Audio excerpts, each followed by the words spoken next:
আগামীকাল 1426 শুরু হতে চলেছে।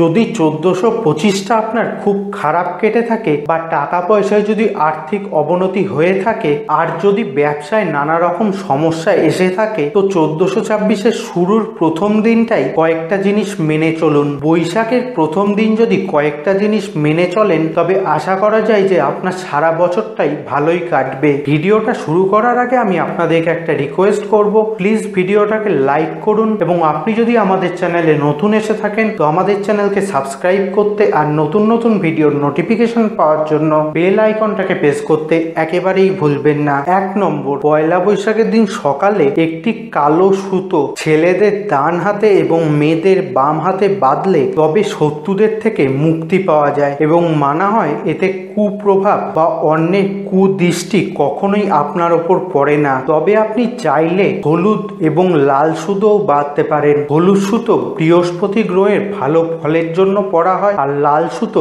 মা লক্ষ্মীর কৃপার জন্য পরা হয়। তবে 3টে সুতো কখনোই একসাথে পরবেন না, যে কোনো একটি পরবেন। পয়লা বৈশাখের দিন লক্ষ্মী গণেশের পুজো করা ব্যবসায়ীদের জন্য সবচেয়ে বেশি শুভ মানা হয়, তাই পারলে এই দিনটা লক্ষ্মী গণেশের বা শুধু গণেশেরই আরাধনা কিন্তু করতে পারেন, এতে ব্যবসায় উন্নতির সম্ভাবনাটা বেশি থাকবে। 3 নম্বর, পয়লা বৈশাখের দিন ঘরের দরজার সামনে গণেশ মূর্তি স্থাপন করলেও কিন্তু অর্থের দিক থেকে খুব ভালো ফল পাওয়া যায়। 4 নম্বর, এই দিন আপনার সাধ্য মতো কিছু অন্তত গরিব মানুষদেরকে দান করবেন। গরিব মানুষদেরকে দান করলে শনি ঠাকুর সবসময় প্রসন্ন হয়। 5 নম্বর, যদি আপনি ব্যবসায়ী হয়ে থাকেন এবং পয়লা বৈশাখের দিন নতুন খাতা শুরু করেন, অর্থাৎ ব্যবসার হিসেব নিকেশগুলো যদি নতুন খাতায় শুরু করেন, সেক্ষেত্রে খাতার উপরে শ্রী শ্রী সিদ্ধিদাতা গণেশায় নমঃ এই কথাটি লিখতে একেবারেই ভুলবেন না। তো আশা করছি আপনার ভিডিওটা ভালো লেগেছে।